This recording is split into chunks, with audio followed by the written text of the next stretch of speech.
on reconnaît chacun dans le film. Les deux acteurs. Il y a les deux acteurs, le reste c'est texte. Ah, moi aussi je suis acteur. D'accord. Juste quand même, vous me disiez un petit peu, Bidoun, c'est quoi Bidoun? Parce que je me posais la question, j'ai cherché un peu. Bidoun, qu'est-ce que c'est? Et en plus, il y en a trois, donc il y a peut-être un principe, quelque chose. Bidoun, on appelle les populations qui sont souvent dans les pays du Golfe arabique, des populations acquises en punie et à qui on retire toute identité, toute nationalité. Et donc ils vivent dans les périphéries des villes, des petits métiers, mais ils n'ont le droit ni d'aller de se soigner, ni d'emmener leurs enfants aux écoles, enfin d'inscrire leurs enfants aux écoles. Ils sont nulle part, ils n'existent nulle part. Et en général, c'est les femmes qui sont mal mariées, on a trouvé que le mari est trop noir, pour des raisons différentes, pour des problèmes de terre, ou on n'a pas reconnu, c'est des bédouins qu'on ne veut pas reconnaître, ou pour d'autres multiples raisons. Et moi je l'ai appelé Bidoun parce qu'à l'époque, au début, après la Révolution, on a eu beaucoup de gens qui sont venus me donner la leçon de ces pays-là. Et donc Bidoun, ça veut dire que je voulais faire des films sans rien, quoi. Sans tout ce que moi, en tant que cinéaste, jusque-là, j'ai eu comme confort, comme possibilité pour faire mes films. Et comment je pourrais encore, est-ce que je pourrais faire encore des films, sachant que le pays est changé. À l'époque, on avait le poids des islamistes qui était beaucoup plus important que maintenant. Et je me souviens, je me répète, mais à l'époque, le ministre de la Culture avait porté plainte contre, il a fait une conférence de presse à la télévision tunisienne. À côté de lui était le ministre des droits de l'homme et le mufti de la République, et il a décidé de condamner les artistes peintres parce qu'ils avaient fait une exposition qui, alors, pour eux, un peu transgressif, un peu trop transgressif. Et alors que le ministre de la Culture devait protéger ces artistes, il a cédé, enfin il a fait le contraire. Et à partir de ce moment-là, je me suis dit, moi je suis en danger, parce que si je refais H7 aujourd'hui, Tendresse Milou, je ne sais pas ce qu'on m'aurait fait. Et donc il faudrait que je m'habitue à faire des films où je ne demanderai plus d'argent, ni d'autorisation de tournage, ni rien du tout, et comment je vais pouvoir m'en sortir comme ça. Donc c'est un peu de là qu'est venu Bidoun, ça veut dire faire des films sans rien, sans demander l'autorisation de personne. Et puis moi, je suis assez admiratif des artistes peintres, des musiciens, parce que je trouve qu'ils sont beaucoup plus libres que nous, parce qu'ils ont besoin de personne pour poser leur toile, pour faire leur note de musique, et moi j'ai toujours, dans ma situation, un peu frustré, parce qu'il y a toujours une lourdeur et enfin, je ne sais pas pourquoi, quand moi je filme avec ma caméra dans la rue, il faudrait que je demande une autorisation à une personne. Je ne demande pas l'autorisation, mais en fait, je vous invite à pour que vous puissiez voir ce soir. Je peux ajouter. Il faut qu'on s'assoie. Dans Bidoun, il y a. Un suivi leader, c'est pas une obligation. Ça, on vous voit parce que sinon, on va.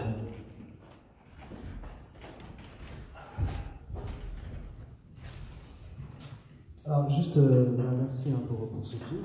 On peut les applaudir pour quelques spectateurs qui sont là.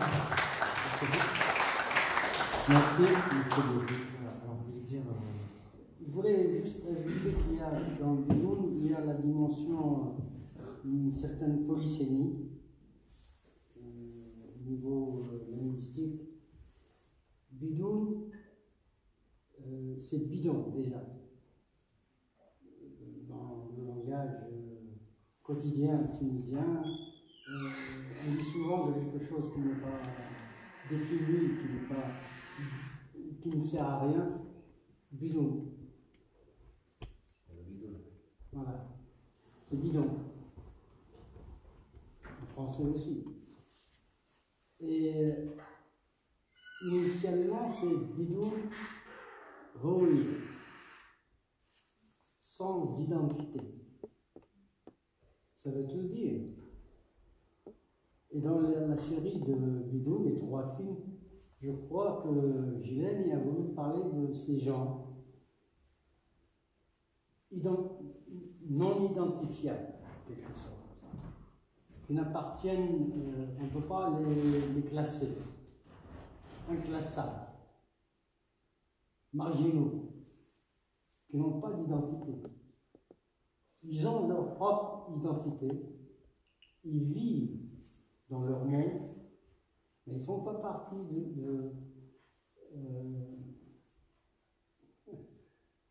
du monde commun. C'est un peu ça, quoi. Vous êtes d'accord avec la définition de bidon? Pour vous, c'est quoi bidon? بالنسبة لي أنا بدون c'est une expérience déjà. Mais en parlant de bidon, ils ont vraiment tout dit, mais bidon بالنسبة لي أنا ça veut tout dire en fait. C'est sans rien, sans et ça est ça. Mais c'était à 100%, c'était convivial. On avait vécu vraiment une période inoubliable. Pendant 15 jours, on a vécu 12. Moi, j'ai compté 15. Pendant 12 jours, rectification.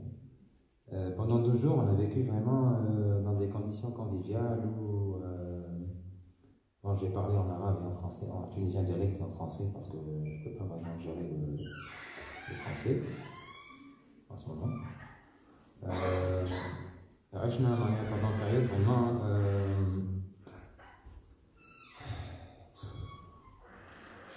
en fait non ouais c'était au bout d'un moment vous savez quoi, pour être franc, pour être vraiment franc, je trouve pas les mots pour découvrir exactement ce que c'est bidou. En regardant Bidon 1 un tout petit peu, j'ai vu quelques images, et en regardant 2 fois Bidon 2, j'ai su en quelque sorte ce que voulait dire, partiellement, ce que voulait dire notre réalisateur et père de ce projet, on va dire, père de ce bébé, on va dire, en quelque sorte. Donc du coup, j'ai vraiment du mal à m'exprimer, d'où le fait que je ne suis pas resté ici et que j'ai vu une seule fois le film, parce que vraiment on a mis dedans beaucoup de nous-mêmes, beaucoup de notre vécu, beaucoup de notre ça c'est en rapport avec la préparation en Z. Et pour décrire Bidoun, littéralement et professionnellement, et tout ce que vous voudriez entendre de nous, c'est vraiment quelque chose d'inoubliable. Vraiment d'inoubliable. Voilà, c'est tout ce que je peux dire pour le moment. Merci. Alors on peut continuer sur la vidéo, mais je propose aussi, s'il y a déjà des commentaires, des questions, des réactions dans la salle, vous n'hésitez pas. Si on n'a pas immédiatement, on va passer après la suite. Il y a un micro là qui circule, qui est en train d'avancer jusqu'à vous. Regardez, il arrive. Salut. Je vais parler en tunisien parce que je me trouve assez à l'aise.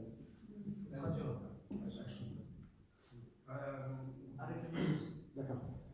ما حبيتش الفيلم خاطر شفت الفيلم تاعك عشت ذيب وقعدت لاحظت اللي فما مشكله توا في السينما التونسيه هي ديريكسيون داكتور. فما مونك نتاع كريديبيليتي في البيرسوناج نتاع الطفله اللي توا قاعده في الفيلم بدون 3. ما نجمش برشا نحكم على الفيلم خاطر ما شفتش لا بدون 2 لا بدون 1. دونك الحاجه اللي شدتني باش قعدت للاخر هي التكنيسيتي اللي تخدم بها الفيلم. فما بوكو معناتها موفمون كاميرا كانت في بلاصتها، فما تكنيسيتي جديده يعني تحس حتى الكاميرا مان يتحرك.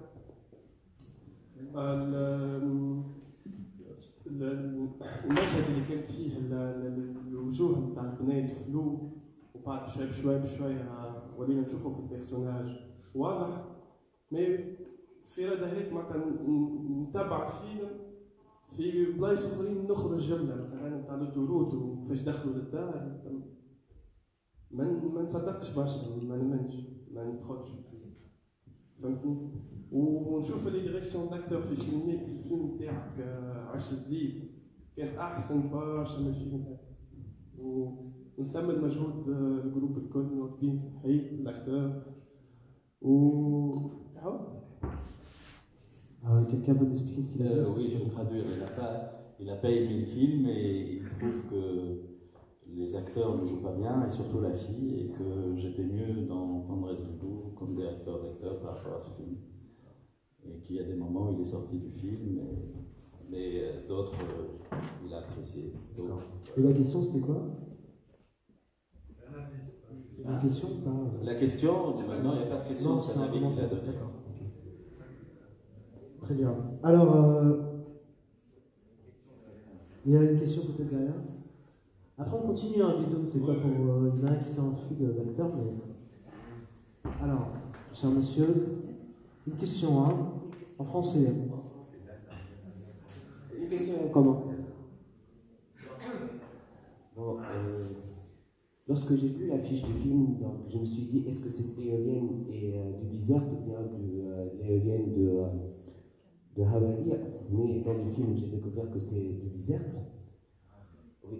Mais par rapport à l'acteur, cet homme, j'ai pas compris pourquoi vous avez laissé la femme et vous êtes intéressé avec le poulet. Donc ça j'ai pas compris. Et j'ai vu un acte similaire dans le film Khalma. Donc là, cet homme avec la... Au début, il y avait une femme. Il y avait une femme là dans le cabaret. Donc vous avez laissé la femme et puis vous avez fait avec le poulet. J'ai pas compris ça, pourquoi. Je vous réponds tout de suite. Par curiosité. Je vous réponds tout de suite. Là aussi, je suis abasourdi parce que c'est le défaut du spectateur, pas de l'acteur. Là aussi, je suis confronté à un problème que je ne comprends pas. Pourquoi le spectateur confond l'acteur avec le personnage? Le personnage tel qu'il a été conçu et... Là, c'est un défaut fondamental. Je ne peux pas vous répondre. Moi, je ne laisserai jamais tomber une femme pour un poulet. C'est insensé. Mais moi, je vais vous poser une question. Comment vous avez trouvé pas ma performance en tant qu'acteur? Ça peut vous décevoir, ça peut ne pas vous plaire, vous êtes libre. Seulement le personnage, est-ce qu'il a... est-ce que vous l'avez trouvé risible, pathétique, un peu fou, insensé? Là, c'est votre appréciation en tant que spectateur. C'est pas mon affaire. Moi, j'ai joué un rôle en tant qu'acteur, pas professionnel. C'est pas ma profession, je fais ça en dilettante. Mais le personnage dans le film, comment vous l'avez trouvé? Je vais répondre une chose, c'est que en fait, par rapport à l'histoire, la première fois, il vient d'enterrer sa mère et il va au cabaret et il se trouve ridicule avec cette fille. Et c'est quelques jours après qu'il se retrouve avec le poulet. Il n'a pas laissé tomber une femme pour aller tout de suite après aller se faire un poulet. C'est quand même un jour, il s'est baigné, il y a eu plein de choses qui se sont passées, et après, c'est comme ça qu'il vrai que ces problèmes de misère sexuelle. C'est pathologique.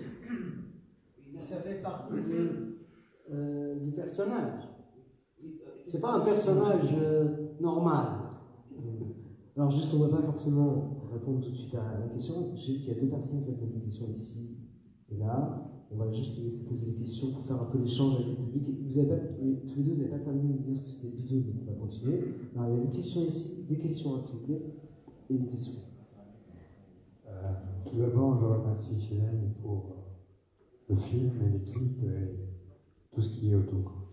Mais j'ai une question, je trouve beaucoup de parallèles avec Bidon 2 et Bidon 1, notamment dans les constructions de personnages, etc. Et je souhaite que Julien nous donne son avis par rapport à comment il a construit cette trilogie, si elle est construite dans un sens de trilogie, notamment esthétiquement, par les enjeux de production et par la construction scénaristique et les enjeux esthétiques, parce qu'on voit que c'est toujours dans la limite d'un exercice très limité financièrement et de modèle de production. Et je souhaite avoir votre avis, comment vous avez construit la trilogie et quelle est votre impression après ce troisième film et quelle est votre démarche entre deux guillemets, mais on voit c'est le même univers, c'est la même ville, c'est les mêmes éléments, c'est le même genre de rencontre de personnages, c'est un peu le délire de personnages construits très fantasmagorique, pas du tout réaliste, et je veux avoir votre avis parce que ça m'intéresse beaucoup votre avis. Merci. Alors on ne va pas vous laisser répondre non plus. Juste en fait une deuxième question, après si vous voulez vous répondez, c'est pour faire circuler un peu la parole. Alors une deuxième question. Merci Didier. Bon, mis à part le fait que je mange depuis jamais de poulet, mais bon, j'ai une question par rapport au scénario. Donc le dernier message au niveau du film, il est très fort dans ce que disait la fille en prenant l'autoroute. C'était un peu comme une échappatoire pour les Bizertins. Donc moi, j'ai déjà travaillé plusieurs années sur la ville de Bizerte et n'auriez-vous pas un peu peur sur la réaction des Bizertins quant à leur identité? Donc vous donnez une image, vous faites sortir une image d'un enfant plutôt fêtard, une fille plutôt facile et un ivrogne. Donc c'est par rapport à l'image de la ville que je m'intéresse encore le plus. Sinon, pour la réaction, pour le tournage, pour le rôle qui a été joué, ça me rappelle quelqu'un que j'ai connu en tant que prof, mais qui est très bien réussi, donc trop proche de la réalité. Merci. Il y a une autre question. Il y a une autre question. Non mais peut-être que là on peut répondre, après on va faire une autre question, parce qu'il y avait sur la démarche de Bidoun et après sur la question autour de l'image des pour la démarche de Bidoun, est-ce que cette trilogie a été construite et préméditée au départ? Franchement, non. Le premier Bidoun 1, je vais vous expliquer comment les choses sont arrivées. C'est vraiment pas prémédité. L'idée de faire Bidoun, on l'a fait à Bizerte, quand on a fait cette rencontre du cinéma à Bizerte, et on a eu quelques personnes qui étaient là. Bidoun 1 était, je testais la caméra. C'est-à-dire c'est une caméra que je ne connais pas. J'ai pris cette caméra, je peux dire pourquoi. Parce qu'à l'époque, il y a eu le massacre des enfants juifs dans une école dans le sud de la France, par Mera. Et Mera a filmé son massacre avec une GoPro. Et cette GoPro, lui, il espérait qu'elle se tombe entre les mains de personnes qui le mettraient sur les réseaux sociaux. Ce qui s'est passé d'ailleurs il n'y a pas longtemps à la mosquée, mosquée en Nouvelle-Zélande. Et donc je me suis dit, qu'est-ce que c'est que cette caméra que les terroristes utilisent? Alors que normalement, elle est là pour filmer les jolies filles, les jolis garçons en maillot de bain en train de faire du surf. Au départ, c'est ça. C'est une production de la Silicon Valley, la GoPro. Donc, pourquoi eux, très vite, ont su que cette caméra existait et comment ils ont... Et donc, j'ai commencé justement à essayer de voir ce que c'est que cette caméra toute petite. Et donc j'ai tourné avec, et j'ai commencé à comprendre toutes ses potentialités et tout ce qu'elle pouvait me donner. Et donc Bidoun 2 était vraiment la découverte de la caméra, une espèce d'éloge à cette caméra que les acteurs peuvent porter. Pour moi, était hyper important. C'est hyper important que l'acteur filme l'acteur avec qui il joue. C'est hyper important que le point de vue soit éclaté et éparpillé, que je ne sois pas le seul à avoir un point de vue, mais qu'on aurait plusieurs points de vue, que tous les éléments qui tournent autour du film, du décor, de l'espace, tout ça joue avec leur point de vue, comment ils regardent ce qui se passe. Et Bidoun 3 est venu comme un acte de résistance, parce que vu ce qui s'est passé par rapport à Bidoun 2, tout ce que j'ai subi de la profession, donc je me suis dit je vais continuer parce que c'est pas les autres qui décident ce que je dois faire et comment je dois le faire. Et dans Bidoun 3, j'ai essayé de réduire l'effet caméra GoPro. J'ai essayé de l'utiliser dans le minimum possible, mais en gardant ce qui m'intéresse le plus, ça veut dire qu'il n'y ait aucun réglage sur la caméra. C'est vrai que ça peut paraître fou pour quelqu'un qui veut faire du cinéma, mais moi, ce qui m'intéressait, c'est ça. Ça veut dire que cette possibilité de la placer là où je veux, que les acteurs soient aussi cadreurs, puisqu'ils portent la caméra en eux, et que les points de vue soient le plus éclatés possible. Quoi. J'essaie de trouver cette cohérence entre l'espace, les acteurs et les éléments de décor. Donc voilà la démarche. Est-ce qu'après je vais continuer? Je ne sais pas. J'ai envie, mais sauf que là j'ai une subvention, donc c'est certainement pas un Bidoun, donc ça va faire autre chose. Mais forcément, le film que je vais faire va porter tout ce que j'ai appris, parce que c'est vraiment, je pense pas, moi je n'ai jamais été aussi heureux en tant que réalisateur que depuis que je faisais Bidoun. Depuis RCD, mais Bidoun, pourtant Kholm, tout le monde me parle, c'est pas là où j'étais le plus heureux. J'étais plus heureux de faire RCD parce que ma caméra était plus petite, parce que je contrôlais plus de choses, parce que j'avais plus de temps avec les acteurs. Et après, dans les bidouns, ça s'est devenu multiplié par 10, quoi. C'était exponentiel, quoi. Et donc, ça a été pour moi assez extraordinaire, quoi, comme découverte de la possibilité de tourner avec les gens, comment tourner avec les gens, tout ça, ça a été un élément qui m'a vraiment alimenté, qui m'a donné beaucoup de bonheur en faisant ces films-là et toute cette décennie à faire ces films. Je finis par Bizerte, puis je laisse peut-être eux, ils sont Bizerte pour parler de Bizerte. Moi, je ne suis pas responsable de l'image de Bizerte, ni me considérant d'ailleurs comme qu'ils trouvent que ce que je raconte sur les Bizertins, bien ou pas bien, de toute façon, ils le savent depuis Kholm, depuis RCD, depuis tous les films que j'ai fait, Unobab, tout ça. J'ai toujours travaillé avec des personnages marginaux, j'ai jamais voulu vendre une image, je ne travaille pas à l'office du tourisme de rien du tout. Je me rappelle une fois quand je projetais RCD à Dubaï, il y a une fille qui m'a dit « mais tu nous montres un film comme ça, une fille, c'est une prostituée, alors que nous on nous accuse d'être des prostituées, tu viens nous montrer un film, c'est pas mon problème, moi je ne suis pas responsable de la morale, ni de rien du tout, moi je suis cinéaste, c'est tout. Je n'ai aucune responsabilité, aucune image. Et moi, je suis aussi bizertain que les bizertins. Et donc, mon image à moi, elle est aussi réelle que de n'importe qui a vécu à Bizerte. Et Bizerte n'est pas quelque chose à défendre. Normalement, les gens qui sont à défendre, c'est des gens qui ne sont pas en confiance en nous. Les Américains n'ont jamais peur de montrer des Américains tueurs, violeurs, massacreurs, dans tout leur état. Et ça ne les gêne pas du tout. D'ailleurs, dans tout l'Occident.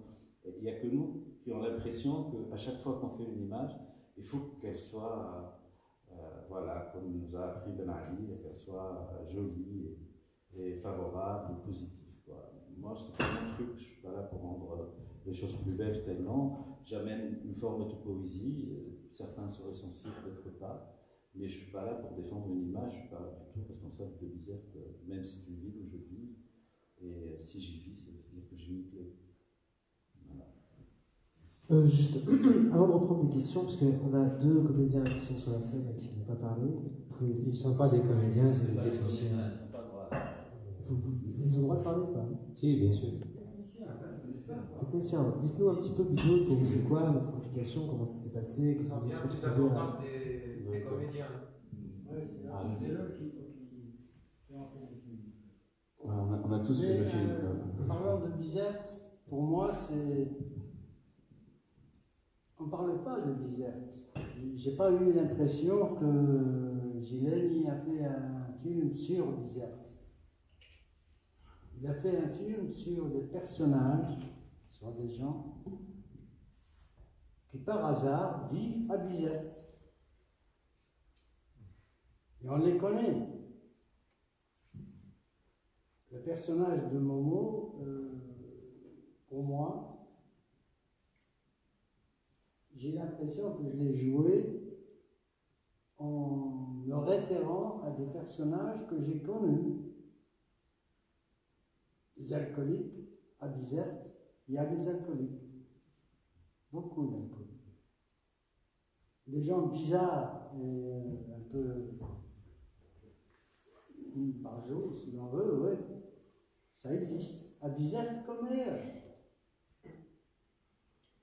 Un cinéaste venant de Sousse, voulant parler d'alcooliques et de barjots vivant à Sousse, ce serait la même chose. Seulement, c'est tout à fait un hasard pour moi que le personnage de Momo soit un citoyen de Bizerte. Là, on comprend, juste pour résumer un petit peu, c'est un film quand même, moi-même je suis assez étonné par la liberté de contenu et c'est une liberté en fait qu'on trouve rarement à l'écran, donc c'est intéressant quand même d'être amené à voir ça, même en termes de territoire, c'est pas parce que c'est une histoire de Tunisie, de France, d'Occident, on n'a pas tellement l'habitude de voir un cinéma aussi libéré sur la forme, le fond, etc. Donc là, on a la chance aussi d'avoir deux personnes qui ont contribué, je crois, à... Alors, vous allez me dire ce que vous avez fait sur le film. Pour vous, c'était quoi Bidoun, en fait? Ok, moi j'ai fait l'image, le cadre dans le film. Et pour moi, Bidoun, c'est vraiment sans limite, sans limite en termes d'écriture, mais aussi en termes d'exécution. C'est-à-dire, on a eu un tournage qui n'était pas vraiment un tournage classique. On était une équipe qui s'entraidait. On peut trouver un acteur qui fait le clap, une actrice qui... Enfin, c'était un peu un tournage où tout le monde s'entraidait. Et ça a créé une ambiance assez spéciale.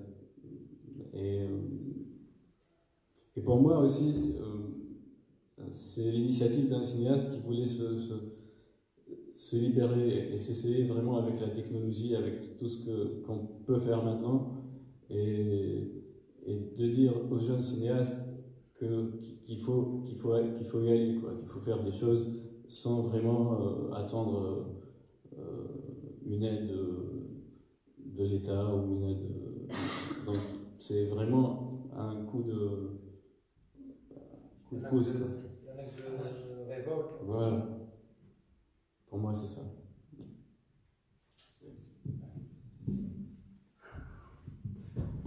Bon, je vais parler en tunisien. Voilà, je suis au Menaouman. بدون بالنسبة لي منش من بنزرت مي هبطت معاهم بنزرت عشنا en famille pendant 12 jours 12 يوم بدون نجم يحكي على برشا حكايات يحكي على تونس بعد الريفولوسيون يحكي على ديكا سايرين في بنزرت في اي بلاصه موجوده في الجمهوريه التونسيه ما عندكش تلقاهم كاين في بنزرت فهمت كيف شنو نقول لك شو عملت كنت خدمت كوم بيرشمان في الدون فيلم جي في البيرشمان مي خدمنا كيما قال لك كل ما بعضنا معناتها تلقى كادر اللي يخدم في الصون اللي يخدم في الصون يخدم في الايماج نحاولوا مع بعضنا الناس الكل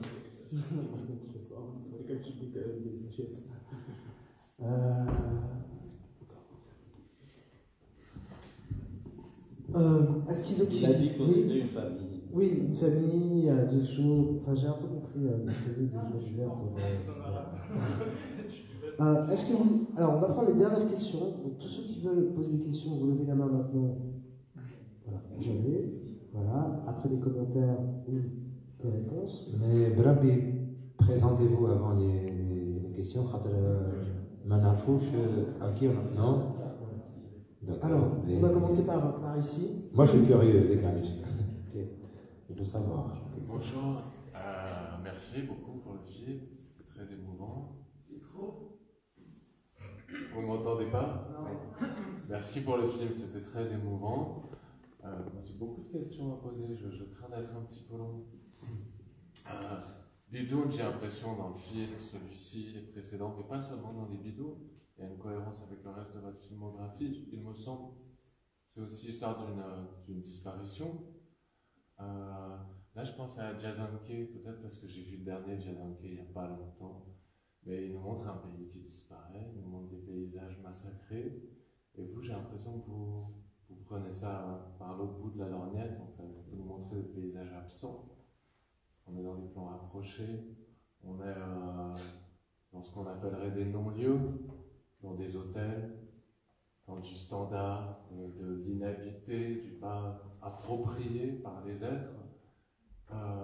Et ils cherchent un espace pour vivre, pour aimer, pour exister là-dedans. Et on finit par l'autoroute, qui serait vraiment l'axe type de ça. L'autoroute ignore le paysage, il le coupe, il le déchire. On ne peut pas la traverser, on y risque sa vie. Elle est un lien entre deux points autant qu'une coupure, qu'une frontière infranchissable. Moi, je vois cet aspect dans le bidou, dans le songe, cette disparition, et je la trouve très touchante, parce qu'il me semble qu'en effet, c'est un des problèmes auxquels on a à faire face. Et évidemment, cette absence dans le paysage, elle est aussi dans l'affection, dans les âmes désertées. En fait, je donne mon avis, mais c'est une question, est-ce que je suis complètement à côté de la plaque? Et je voulais vous interroger sur le choix de vos cadres aussi, et de vos plans. J'étais assez surpris de retrouver les plongées sur les personnages que vous aviez utilisés dans La Peau, mais où là, il y avait vraiment la référence à la caméra de sécurité, à la position du voyeur qui est en surplomb, et qui là, dans ce film qu'on vient de voir, produit un effet d'étrangeté, mais j'aimerais bien que vous nous en disiez plus. Et aussi sur le recours au flou. Bon, je me suis dit au début, la séquence c'est une question de moyens et puis de choix aussi. Il tourne sans figurant, il a obtenu de tourner dans ces lieux et donc il faut préserver l'identité, l'intimité des jeunes filles qui sont là. Et puis ensuite, j'ai vu que vous appliquiez ce flou également sur le visage de l'actrice, qui est ensuite déflouté. Ça m'intrigue. J'aimerais bien que vous nous en disiez plus sur ça.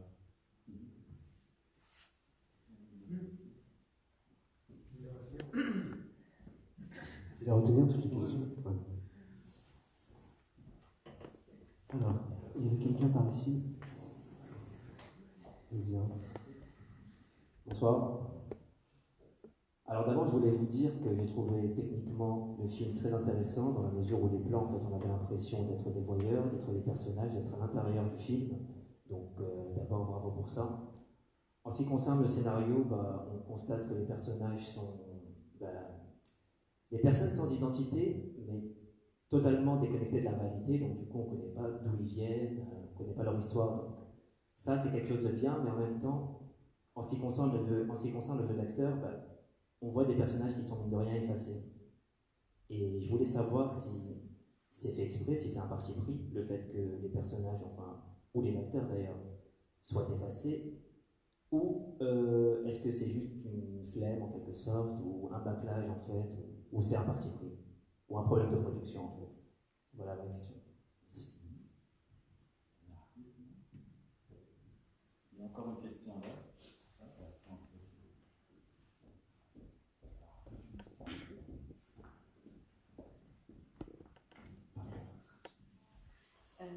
Là, j'ai eu ma réponse. Tu m'as dit, quand j'ai posé la question tout à l'heure concernant Dima Kodem, ou bien encore plus loin. Mais en fait, quand vous avez parlé de liberté en ce qui concerne le point de vue, est-ce que les acteurs étaient vraiment libres sur le plan cadrage? C'est-à-dire, est-ce que vous donnez votre GoPro à l'acteur et vous lui dites allez-y, faites ce que vous voulez. C'est ça la question. Et il y a Jacob Sarah. Je peux répondre sur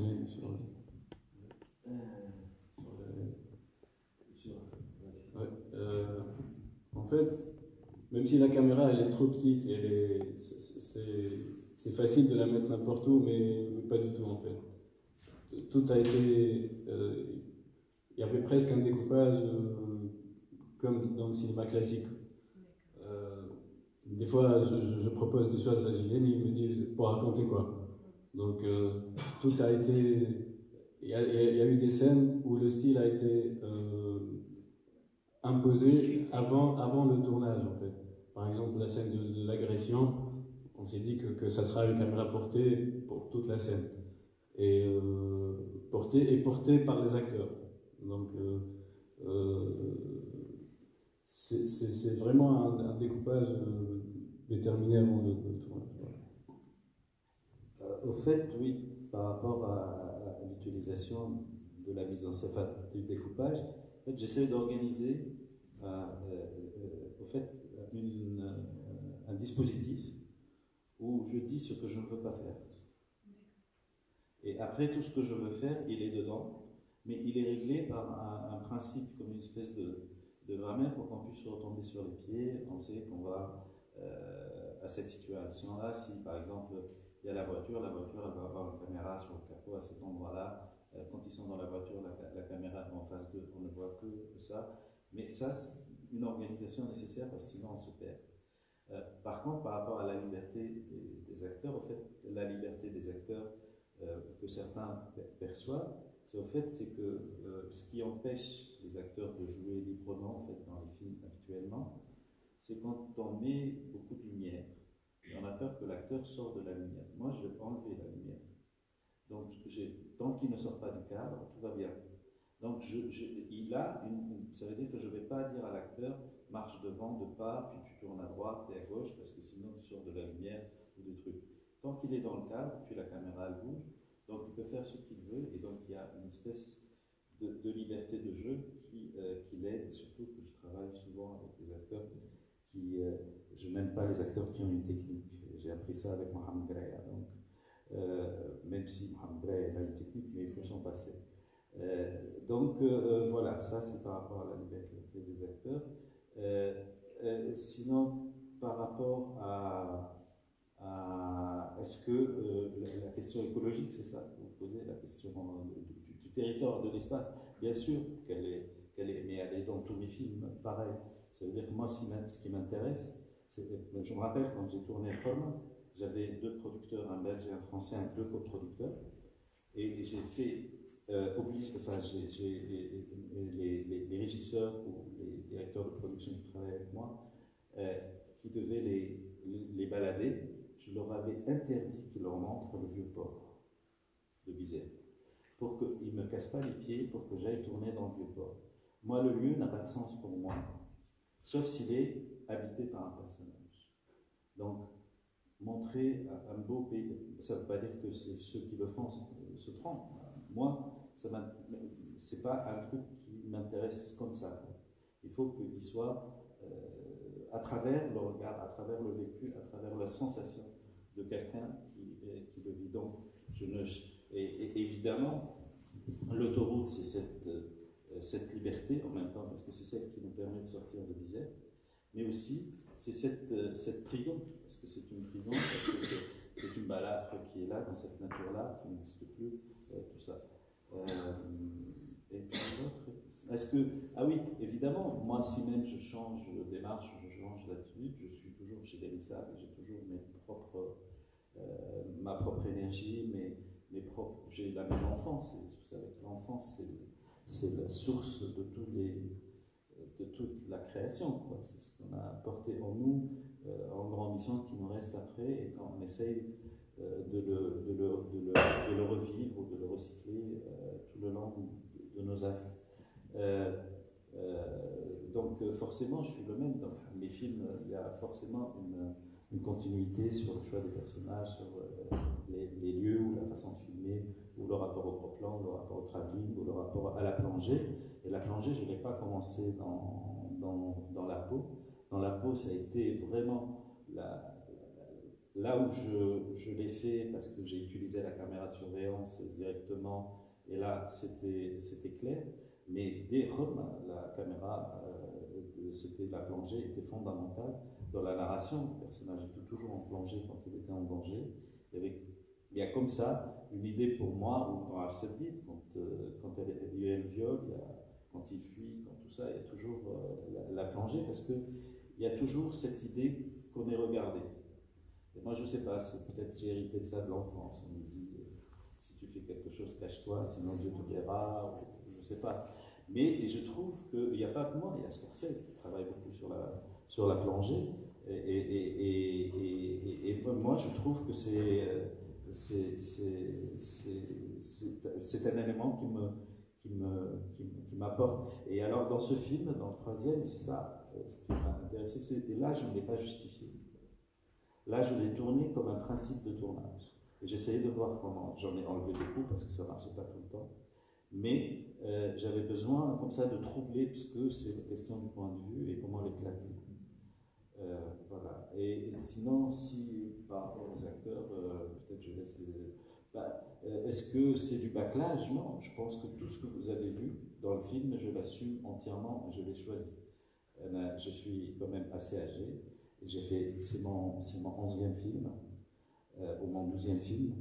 Donc, si j'ai pas de problème avec le cinéma en particulier, j'ai des gros problèmes avec le cinéma parce que je veux lui imposer quelque chose et que je ne réussis pas tout le temps, et peut ne pas vous plaire.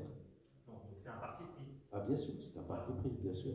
Et pour la question du flou, le flou est venu, j'aurais pu faire tout le film sans faire le flou, parce que les personnes que j'ai filmées, en Tunisie, il n'y a pas ce problème de l'image, un truc comme ça.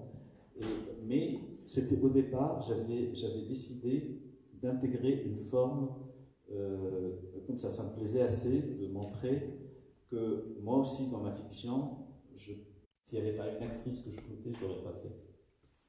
C'est de dire que j'ai un personnage que tout le monde connaît, que je veux mettre, et qui va devenir, là il va basculer comme une personne, comme les figurants. Et à un moment donné, je vais le ressortir de ça, parce que c'est elle, mon personnage, c'est pas les autres. Donc, c'est peut-être tout ce que je fais que je ne comprends pas, que je ressens, mais que je ne comprends pas. Et heureusement, peut-être le jour où je comprends tout, j'arrêterai de faire. Qu'est-ce que je pourrais ajouter? C'est un petit truc technique. Vous avez parlé de la liberté de l'acteur, cadreur, quelque chose comme ça. J'ai pas eu l'impression d'être cadreur. Il n'y avait rien cadré. Seulement, j'étais tout le temps libre. Mais lorsque je portais la caméra sur le front, il fallait que j'oublie. Que vous portez la caméra. Que je portais la caméra, que c'était moi la caméra en fait. Ouais. Et Gilles me rappelait cela. Il me dit la caméra est là, la caméra est là. Bon, je réajustais un peu. J'étais en cela un cadreur peut-être. Je voudrais répondre aussi à. Vous avez parlé de. Enfin, vous avez dit est-ce que je suis à côté de la plaque? Le spectateur n'est jamais à côté de la plaque. Seulement, il a une lecture du film. Vous avez exprimé une certaine manière d'avoir lu le film. C'est bien. Et vous n'êtes pas à côté de la plaque. Seulement, sur certains points, c'est très pertinent, c'est très juste. Sur d'autres, peut-être pas tout à fait, c'est tout. Mais vous avez une lecture de film qui peut être très valable. Sur l'autoroute, par exemple, vous avez tout à fait raison. C'est très symbolique, aussi bien pour les scénaristes et les réalisateurs que pour nous tous. Et à Bizerte, c'est vrai, même avant l'autoroute, moi, enfant, il y avait le bac sur le canal entre Bizerte et le continent. Et ailleurs. Parce que quand on sort de Bizerte, il faut traverser le canal et ailleurs, on ne sait pas. Enfant, on ne savait pas ce que c'était la liberté, c'était le monde. C'était l'ailleurs, le dehors. Sauf qu'on découvre par la suite, quand on dit qu'il n'y a pas de dehors. On pourrait continuer des heures. En tout cas, merci beaucoup. Merci. Merci d'être venu. Merci. Merci à vous. Merci.